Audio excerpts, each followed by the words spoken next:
2:14 p.m. The Tuesday sun baked the strip mall asphalt, turning the air into a shimmering film. A Harley-Davidson Heritage Softail, chrome glinting like a predator's smile, idled in a parking space, its rhythmic tremor a deep, guttural thrum that vibrated up through the soles of worn leather boots. The man on the bike, whose road name was Grizz, felt the vibration in his bones, a familiar comfort. He was a mountain of a man, wide at the shoulders and thick through the chest. His face a roadmap of long miles and hard sun, framed by a beard more gray than black. He lifted a plastic water bottle to his lips, the cool liquid a brief mercy against the oppressive heat. He was just taking a break, a moment of stillness between the highway's roar and the quiet of his own home. Then, a flicker of movement at the edge of his vision, too small to be a threat, too deliberate to be a stray animal. A tug. It was a tiny, insistent pull on the bottom of his leather vest, the one bearing the club's patch on the back. A stylized shield, flanked by a single gear and a powerful wing. The sentinels of the road. He looked down. Standing there, barely reaching his knee, was a little girl. She couldn't have been more than 7. Her dark hair was pulled into 2 lopsided pigtails, and her eyes, a deep and serious brown, were fixed on his. She wasn't scared. She was determined. In her small, outstretched hand was a $5 bill, crumpled and reflattened so many times the portrait of Lincoln was faded to a ghost. Grizz didn't move. He'd been approached by all kinds in his 53 years. Drunks, admirers, cops, rivals. But never by a child with a business proposition. Her voice, when it came, was a whisper, yet it cut through the engine's rumble with the clarity of a bell. "Mister?" she began, her gaze unwavering. "Can I hire you?" He slowly lowered the water bottle, the plastic crinkling in his massive hand. The world seemed to narrow to the space between his worn boot and her small, dusty sneakers. The heat, the drone of distant traffic, the smell of hot tar. It all receded. There was only the rumble of his bike, the sincerity in her eyes, and the impossible question hanging in the air. He saw the faint tremor in her hand, not from fear of him, but from the sheer weight of her mission. This wasn't a game. This was a negotiation. He felt a strange shift in his chest, a protective instinct older and deeper than any club affiliation. He swung a leg over his bike, the leather of the seat groaning in protest, and crouched down, bringing himself to her level. The metal of his knee popped, a reminder of a life lived hard. "Hire me for what, little one?" His voice was a low gravel, softened at the edges, a sound he usually reserved for spooked horses or crying women. The girl, whose name was Maya, took a small, preparatory breath. "I need you to be brave for my mommy." She didn't say it like a child asking for a favor. She said it like a foreman outlining a job. "The bad man is coming." Mommy tried to be brave, but her hands shake. She went to the men in the blue suits at the big desk. They gave her a paper and said it was a civil matter. They said they couldn't help. Grizz's eyes, which had seen more than their share of bad men, narrowed slightly. He knew what a civil matter meant. It meant you were on your own. It meant the law had rules, and if you didn't have the money or the power to make the rules work for you, you were just another piece of paper in a file. Then she went to the building with the flag, the one for houses. They gave her more papers. They said there was a list, and it was very long. Maya's voice was flat, a recitation of facts she had overheard, her child's mind processing adult failure. The lady said they might call in 3 months. "But the bad man is coming tomorrow." She finally looked down at the $5 bill in her hand, as if checking to ensure her payment was still there. "Mommy cries when she thinks I'm asleep. She says the bad man owns everything, and we have nowhere to go. She says he's a monster in a nice suit." Maya pushed the bill forward, a final, hopeful offering. "I have this. It's for a cheeseburger. But this is more important. Will you help us? Will you stop the monster?" Grizz didn't take the money. He looked past her, at the tired, 2-story apartment building complex across the parking lot. The paint was peeling in long, sun-bleached strips, and a few windows were boarded up with plywood. It was the kind of place you didn't see even when you looked right at it. a place for people who were trying to hang on. He understood now. The monster wasn't under the bed. He was on a lease agreement. He had a lawyer. He was the kind of monster that fists and fury couldn't touch. But Maya didn't know that. She thought he was a biker, a big, tough man, and that was the kind of power that could solve her problem. In her world, dragons were slain by knights, and she had just found the biggest, meanest-looking knight in the whole kingdom. The tragedy, he thought, was that she might be right. The world of Maya and her mother, Elena, was contained within the four walls of apartment 3B. It was a world defined by the details of their quiet struggle. A persistent crack in the living room ceiling snaked its way from the corner to the light fixture. A geography of neglect that Maya had named the river. The apartment always smelled faintly of bleach and industrial-strength lavender. The scents that clung to Elena's uniform when she came home from her second job cleaning rooms at a downtown hotel. She was a ghost in the lives of travelers, tidying up the remnants of their brief stays, making beds she could never afford to sleep in. Their own home was sparse but immaculate. Every surface was wiped clean. Every object had its place. On the wall above a small, second-hand sofa was a single-framed photograph. Elena and Maya at a county fair, their faces bright with laughter, holding a large purple stuffed bear that now sat sentinel on Maya's bed.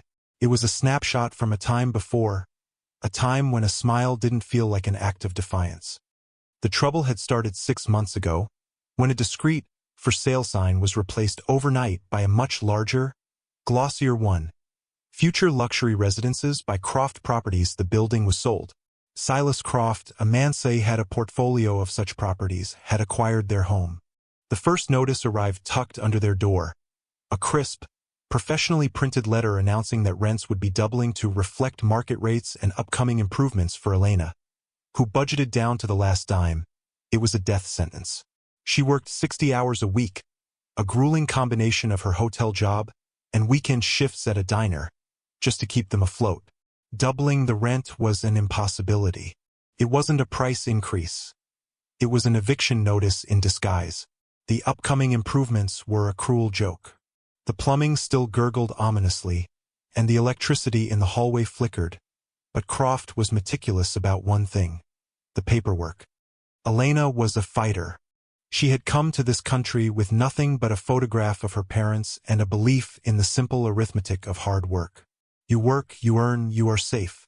She did not understand a system where that equation no longer balanced. She began documenting everything.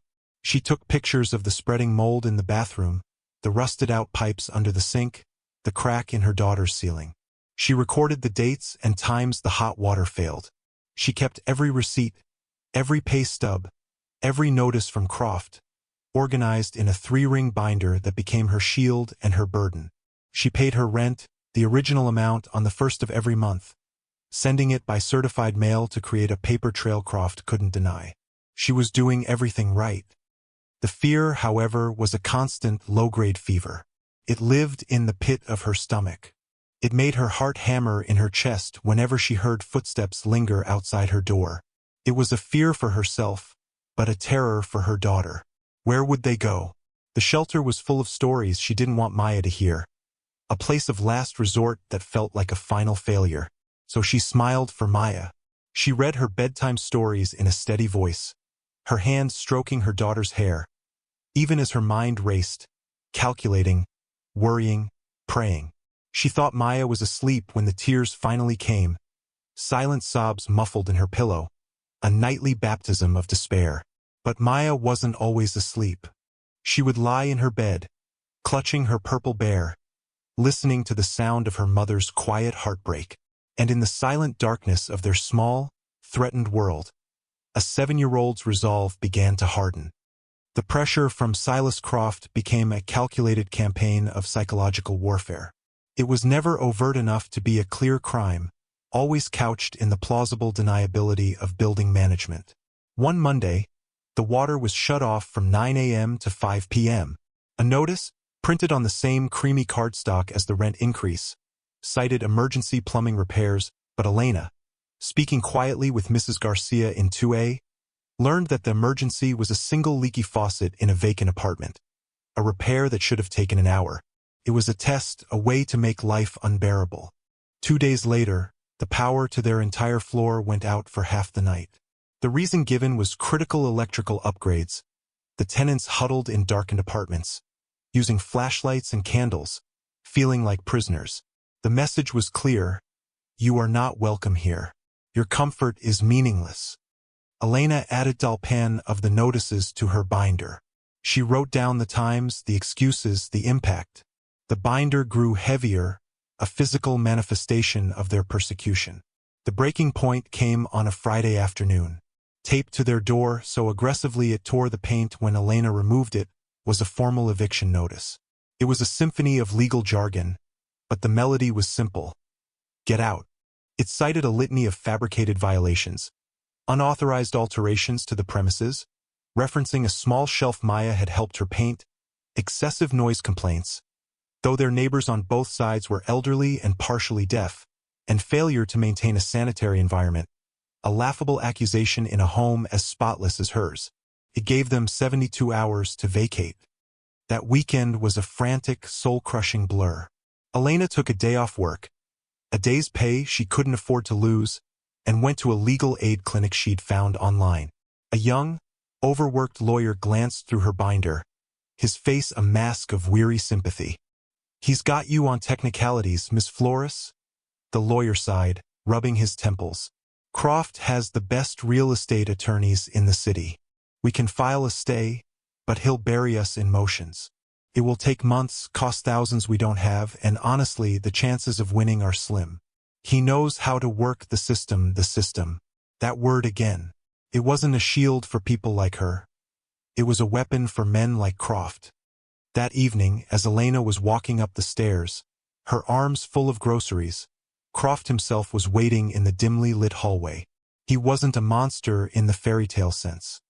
He was handsome, dressed in an expensive suit, his shoes gleaming. He smiled, a perfectly white, predatory smile. "Miss Flores," he said, his voice a smooth, cultured baritone. "Just wanted to make sure you received my notice. I do hope there won't be any unpleasantness on Tuesday." He took a step closer, his cologne cloying and invasive. "It's a rough world out there. A woman alone with a child. It would be a shame if things got complicated." He didn't raise his voice. He didn't need to. The threat was in his eyes, in the casual certainty of his power. From the crack of their apartment door, which she had been told never to open to strangers, Maya watched. She saw her mother flinch. She saw the man's cold smile. And she saw the binder of papers in her mother's bag, a shield that was no longer working. It was then she knew. The papers and the rules were not enough. Her mommy needed a night. Grizz rode away from the strip mall. The little girl's face burned into his memory. The crumpled $5 bill, which he had eventually taken, insisting it was a retainer, felt heavier than a brick in his vest pocket. He hadn't promised her anything, had just told her he'd look into it. A non-committal phrase that felt like a lie the moment he said it. But the image of her small, determined face, the absolute faith in her eyes, followed him down the highway. It was a look he hadn't seen in a long time, a purity of belief that the world, in his experience, rarely rewarded. He thought of his own daughter, grown now with kids of her own. He remembered her at that age, her total conviction that he could fix a broken toy, scare away a nightmare, or lift her to the sky. When had he stopped being that person? He bypassed his own quiet house in the suburbs and rode straight to the clubhouse. It was an old, converted warehouse in an industrial part of town, unassuming from the outside, marked only by a small, faded sign. Inside, it was their sanctuary. The air smelled of old leather, motor oil, and stale beer. Photos of fallen brothers lined one wall, their smiling faces a constant, silent presence. On the main wall, opposite the bar, hung a large, framed piece of calligraphy, a work of art penned by a long-dead member's wife. It was the Sentinel's charter. It wasn't a list of rules. It was a statement of purpose. It began with the words, "In a world of scattered stones, we shall be the mortar." It ended with, "We stand for those who stand alone. We are the wall against the storm." He had joined the Sentinels 20 years ago, a younger man running from a past he didn't like to talk about, a time when he had been the one who was helpless, the one who stood alone. The club had given him a brotherhood, a purpose, a code. They weren't criminals. They were a collection of working men, mechanics, contractors, teachers, paramedics, who happened to find their freedom on two wheels. They policed their own, and they had one unbreakable rule. They did not abide the abuse of a child. Grizz walked to the center of the large common room, to the massive oak table scarred with decades of meetings, arguments, and celebrations. He took the $5 bill from his pocket, smoothed it out, and placed it in the center of the table. Then he picked up the gavel that sat on a small pedestal and struck the block of wood twice. The sharp crack echoed through the cavernous space. It was the signal for church, a mandatory meeting. He sent a single text to his club sergeant-at-arms, a man named Preacher. Church, code 1 inch. Within minutes, the calls went out. Preacher, a quiet man who ran a custom bike shop, was the first to arrive. Then Saint, a paramedic who had earned his name by saving 3 people from a burning car. One by one, they trickled in, their faces curious, concerned. A Code 1 meeting was rare. It meant a direct threat to the club or its principals. As they gathered, Grizz stood silently by the table, his arms crossed. When a dozen men had assembled, he spoke. His voice was low, but it filled the room. Today the club was hired, he began. The men shifted, murmuring. They didn't do jobs for hire. The client is a 7-year-old girl named Maya. The job is to stop a monster. He told them everything. He told them about the apartment building, the slumlord in a suit, the failing system. He told them about Elena, the mother, and her useless binder of evidence. He told them about the fear he saw, not in the girl, but in the world that had created her predicament. Finally, he pointed to the $5 bill on the table. This is her payment. It was her cheeseburger money. She tried to hire us to be brave for her mother. She believes a man on a bike with a patch on his back is stronger than a man with a pen and a lawyer. He let the words hang in the air. For a long time, I've wondered if she's wrong. We ride. We have our brotherhood. But what are we for? What does this patch, he slapped his own vest, actually mean? He looked around the room, meeting each man's eye. The charter says we're a wall against the storm. Well, a storm is coming for this woman and her little girl tomorrow morning. This isn't about a fight. This isn't about breaking laws. This is about standing for someone who stands alone. This is a sentinel matter. A deep silence fell over the room.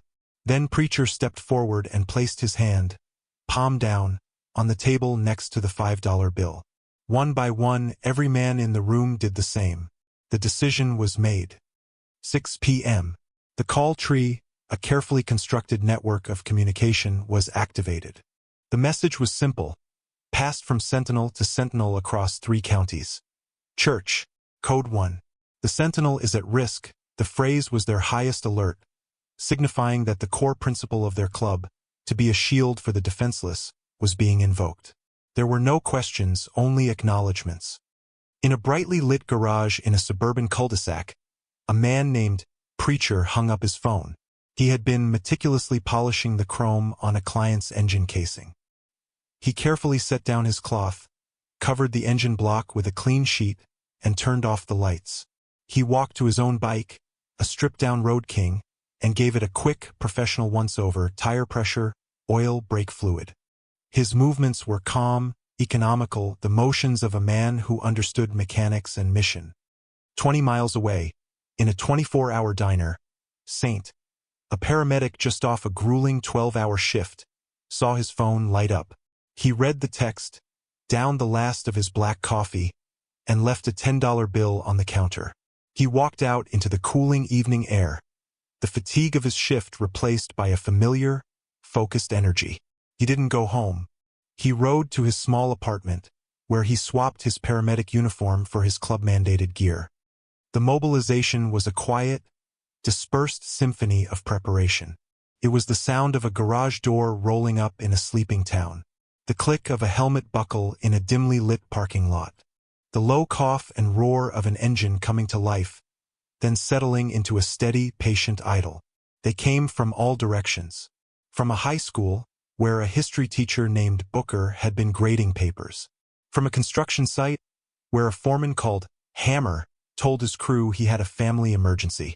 They were carpenters, electricians, IT consultants, and truck drivers. Men who lived by a clock and a paycheck, but who answered to a different authority when the call came. The initial head count at the clubhouse was 12. By 7:15 p.m., it was 25. By 8:30 p.m., the parking lot and the surrounding industrial streets were lined with 47 motorcycles, their cooling engines ticking in the twilight.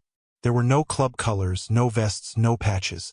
As per Grizz's instructions, they wore simple black t-shirts, jeans, and work boots. They were not the sentinels of the road tonight. They were citizens, neighbors, a concerned presence. Grizz stood on the loading dock of the clubhouse, looking out over the assembled men. He felt the weight of his responsibility, but also a profound sense of pride. This was the club. Not the leather and chrome, but this quiet, unwavering solidarity. "All right, listen up," he called out, his voice carrying easily in the still air. "The rendezvous is the corner of Oak and 3rd, 1 block from the Target building. We arrive at 0800 hours. We park. We walk the last block in silence. No engines, no noise. We are not there to intimidate. We are there to witness." He paused, letting the words sink in. "The man's name is Croft. He'll have a sheriff's deputy with him, holding a piece of paper. That paper makes his actions legal. We do not interfere with the deputy. We do not speak to Croft. We form a semicircle on the public sidewalk. We leave a clear path. We just stand. We watch. We let them know that what they do in the light, in front of all of us." He looked at Saint. "Saint, you're on comms. Anything goes sideways, you're the only one who calls 911. Booker, you know a reporter at Channel 4? Booker nodded. "Make a call. An anonymous tip. Tell them there's a developing situation with a mass eviction and a large group of concerned citizens. Give them the address. Let them decide if it's newsworthy." He scanned the faces of his men, seeing the grim determination in their eyes. "Remember the charter. We are a wall. We are a shield. This little girl hired us to be brave. Let's earn our $5. At 8:01 a.m., the air on the residential street where Elena Flores lived was still and heavy with morning humidity. The usual sounds were there. A distant siren, the chatter of birds, the rumble of a garbage truck a few blocks away. Then, a new element introduced itself. Not a sound, but a presence. 47 men, all dressed in black shirts and denim, walked in near total silence onto the block. They moved with a quiet, disciplined purpose, their work boots making soft, rhythmic footfalls on the cracked pavement. They came from around the corner, a silent river of men, and arranged themselves in a wide, orderly arc on the public sidewalk in front of the peeling facade of the apartment building. They did not block the entrance. They did not speak. They did not carry signs. They simply stood, arms loosely at their sides or crossed over their chests, and watched. Their presence changed the very atmosphere of the street, charging it with a tense, expectant gravity. Windows in neighboring buildings curtained with curious faces. At 8:45 a.m., a gleaming black sedan purred to a stop at the curb. Silas Croft emerged from the passenger side, adjusting the cuffs of his tailored suit. He was followed by 2 large, thick-necked men in ill-fitting jackets, their purpose unambiguous. A moment later, a county sheriff's cruiser pulled in behind him. A young, nervous-looking deputy stepped out, a clipboard clutched in his hand. Croft surveyed the scene, his confident stride faltering for the first time. He saw the silent wall of men. His smile, usually his opening gambit, vanished. He turned to the deputy. "What is this? Get them out of here. They're loitering." Intimidation. The deputy, clearly out of his depth, approached the line of men. Grizz, who stood at the center of the arc, took 1 half-step forward. He was not wearing club colors, but his sheer size and the authority in his bearing made him the unspoken leader. "This is a public sidewalk, deputy," Grizz said, his voice calm and level. We're just concerned citizens, here to make sure our neighbor is treated fairly. It's a lawful eviction, sir, the deputy stammered, holding up his clipboard as if it were a shield. I have the court order. We have no intention of interfering with your lawful duties, Grizz replied, his gaze steady. We're just here to watch, to bear witness. Just then, a white news van from Channel 4, its logo emblazoned on the side, rounded the corner. Parked across the street, and a reporter, a young woman with a microphone, and a cameraman got out. The reporter, whose name was Sarah Jenkins, had received the anonymous tip and, smelling a story far more interesting than the city council meeting she was supposed to cover, had decided to follow it. The sight of the silent bikers, the nervous deputy, and the expensive suited man confirmed her instincts. The cameraman raised his camera, and a small red light began to blink. The calculus of the morning had just changed. Croft's face, which had been a mask of irritation, was now flushed with a darker anger. This was supposed to be a simple, private act of power. It was now a public spectacle. He gestured angrily at his two men. Let's go. We're doing this. He started toward the building's entrance, intending to push past the silent cordon. Inside apartment 3B, Elena Flores heard the commotion. She was holding her daughter, who was clinging to her leg, her face buried in the fabric of her mother's jeans. Elena had been waiting for the inevitable knock, her heart a frantic drum against her ribs. But then she looked out her window and saw them.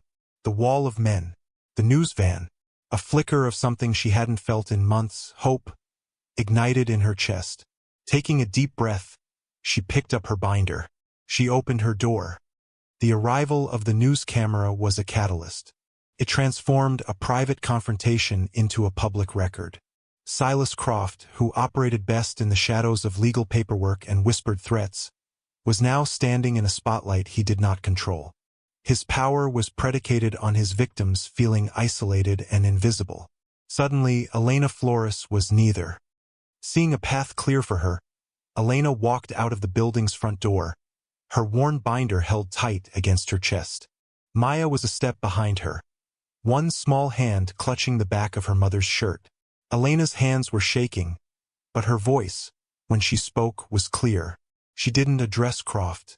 She addressed the reporter, Sarah Jenkins, who was now approaching her, microphone extended. My name is Elena Flores, she began. I live here. This man, Mr. Croft, is trying to throw my daughter and me onto the street. Croft scoffed, stepping forward. This is a lawful eviction. This woman is in violation of her lease agreement. It's all in the court order. He gestured toward the deputy, who looked like he wished the ground would swallow him whole. But Elena was no longer listening to him. She was speaking to the camera, to the audience it represented. She opened her binder. He says I violated my lease. He says my home is unsanitary. She held up a photograph of her immaculate kitchen. He says I made unauthorized alterations. She held up another photo. This one of the small, brightly painted shelf in Maya's room. He doubled our rent, and then when I continued to pay, he started this. He shuts off our water. He cuts our power. He wants us out, so he can flip this apartment and charge 3 times as much. The reporter, Sarah, saw the truth in Elena's desperate eyes and the organized proof in her hands. Mr. Croft, Sarah said, turning the microphone toward him, Ms. Flores alleges a pattern of harassment. Do you have a comment on the accusations of service shutoffs? That is preposterous, Croft snapped. Any service interruptions were for necessary building maintenance. This is slander. But his denial was drowned out by a new voice. Mrs. Garcia from apartment 2A, a woman who had lived in the building for 20 years, had been watching from her window. Seeing Elena's courage, she had found her own. She emerged from the front door, holding her phone. He's a liar, she said in a thick accent, her voice trembling but strong. He does it to all of us. I have pictures. The ceiling in my grandson's room, it fell in. I called him for 3 weeks. He never came. She showed the phone to the cameraman, who zoomed in on a photo of a collapsed, water-stained ceiling. Another door opened. Mr. Chun from 4C came out, waving a handful of receipts. He demanded cash from me, said the bank was too slow. When I asked for a receipt, he threatened to report me to immigration. The scene was transforming.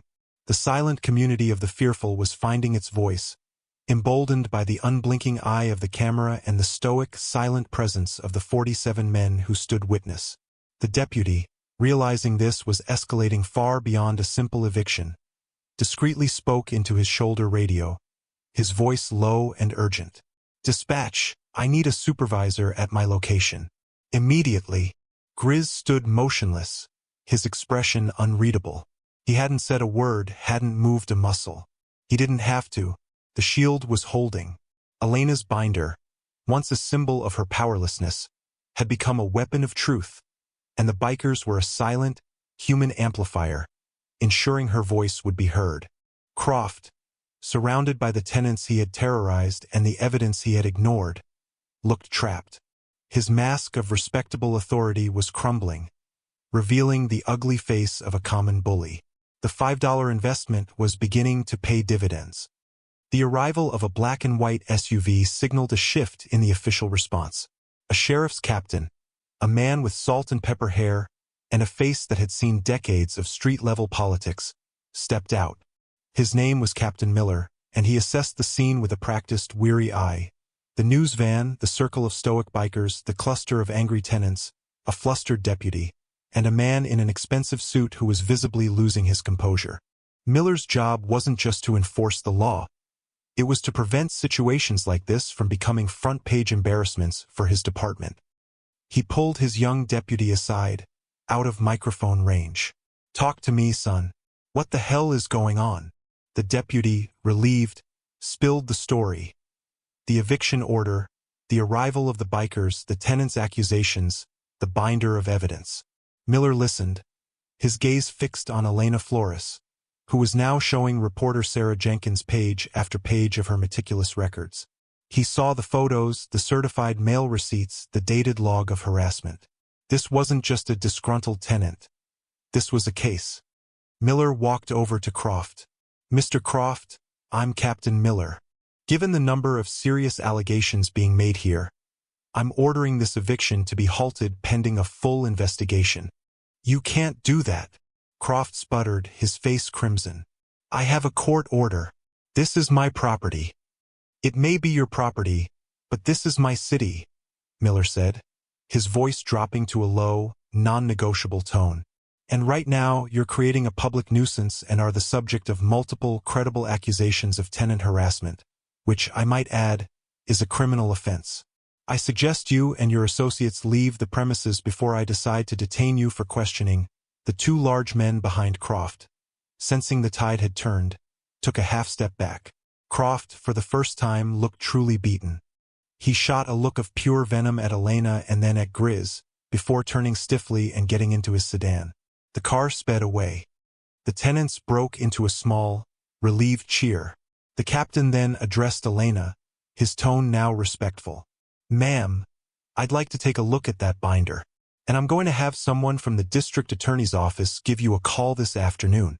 The news report aired that evening at 6. It was the lead story. The visuals were powerful. The silent, imposing wall of bikers, a terrified mother finding her voice, and the damning evidence of a slumlord's campaign of terror. The phones at the news station lit up. So did the phones at the mayor's office and the city housing authority.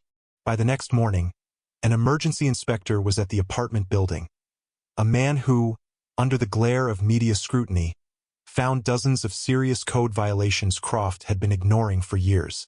The district attorney, sensing a high-profile, slam-dunk case, announced a major investigation into Croft properties, citing widespread and systematic tenant abuse. A week later, in the Sentinel's clubhouse, a small ceremony was held. Grizz took the crumpled $5 bill and carefully placed it in a small black frame. He hung it on the wall right next to the club's charter. It wasn't a trophy. It was a reminder of their purpose, of the day a 7-year-old girl reminded them what their patch really stood for. Elena and Maya were there. Elena, no longer looking haunted, brought a huge tray of homemade tamales. Maya, shy but beaming, gave Grizz a drawing she had made. It showed a big, bearded man on a motorcycle, surrounded by a circle of smaller motorcycles, all of them guarding a little house with a girl and her mommy waving from the window. Justice had been served, not by a punch, but by a presence. Not with violence, but with witness. 6 months passed. The city, spurred by the public outcry from the Channel 4 report, had implemented a series of sweeping reforms. The case of Croft Properties had exposed a systemic rot, revealing how easily predatory landlords could exploit legal loopholes to terrorize vulnerable tenants. A new Tenants' Bill of Rights was passed by the City Council, establishing a rapid response unit within the Housing Authority specifically for cases of landlord harassment. Legal aid funding was increased, and a public-private partnership was formed to provide emergency legal counsel to low-income families facing eviction. The apartment building on Oak Street, now under the control of a court-appointed receiver, had been sold to a non-profit housing trust that guaranteed affordable rents and began the long-overdue repairs. The crack in Maya's ceiling was plastered and painted. The plumbing no longer gurgled. The lights in the hall stayed on. Silas Croft, his empire crumbling under a mountain of lawsuits and a federal fraud investigation, had accepted a plea deal. His picture was in the paper, no longer the handsome real estate mogul, but a convicted felon in a drab jumpsuit. Elena Flores, once a silent victim, had become a powerful voice. She was the head of the newly formed citywide tenants union, her binder of evidence now a training manual for others. She spoke at city council meetings, her voice steady and strong, a testament to the power of a single, determined person who refused to be invisible. The sentinels of the road had changed, too. The incident had given them a renewed sense of purpose, a mission that resonated authentic deep within their code. They established a new, non-profit initiative they called the Sentinel Shield. It was a simple concept. They set up a hotline, staffed by club volunteers, for people in situations like Elena's, facing illegal lockouts, harassment, or intimidation. They didn't offer muscle or threats. They offered presence. When a credible call came in, a small group of citizen observers, always in plain clothes, would show up. They would stand on a public sidewalk. They would watch. They would bear witness. Their very presence was often enough to de-escalate a situation, to remind a potential abuser that they were not operating in a vacuum. They created a small, discreet sticker, a simple black shield, the same shape as the one in their club patch. These were given to tenants' rights groups and community centers. Placing one in a window was a quiet signal to the neighborhood, a declaration. You are not alone. This home is watched. It became a symbol of collective protection, a grassroots immune response to the infection of predatory power. The $5 bill, still hanging in its frame in the clubhouse, was now revered, a holy relic of their renewed vows. One bright Saturday afternoon, Grizz rode his Harley down Oak Street. The building looked different. The peeling paint was gone, replaced by a fresh, clean coat of light blue. There were flowers in the window boxes. Children's laughter spilled out from an open doorway. He saw Maya on the sidewalk, drawing with a box of colored chalk. She was sketching a vibrant, sprawling mural on the pavement. It was a scene of 47 motorcycles, all different shapes and sizes, forming a protective circle around her building. In the center of the circle, she had drawn a house with a smiling girl and her mother, and next to them, a large purple bear. She looked up and saw him, his engine idling in a low, familiar rumble. A wide, unreserved smile lit up her face. She didn't run to him. She just stood up, brushed the chalk dust from her hands, and held up the real purple bear, the one from the county fair, as if to show him it was still safe. Grizz didn't get off his bike. He didn't speak. He simply nodded to her, a slow, deliberate gesture of respect from one warrior to another. He gave a slight twist to his throttle, and the engine answered with a single, soft roar of acknowledgement. Not a threat, but a promise. Then he turned and rode away, the sound of his motorcycle fading into the hum of a city that was, in one small but meaningful way, a little bit safer.